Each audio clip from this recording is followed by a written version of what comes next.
Pasukan Rusia menghajar tentara Ukraina di tempat berlindungnya dengan serangan drone peledak.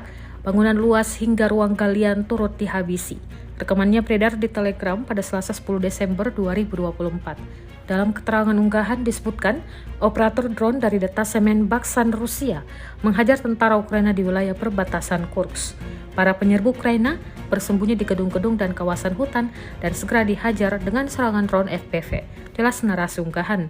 Ledakan tampak jelas dalam rekaman dan menyebabkan tentara Ukraina mengalami luka-luka.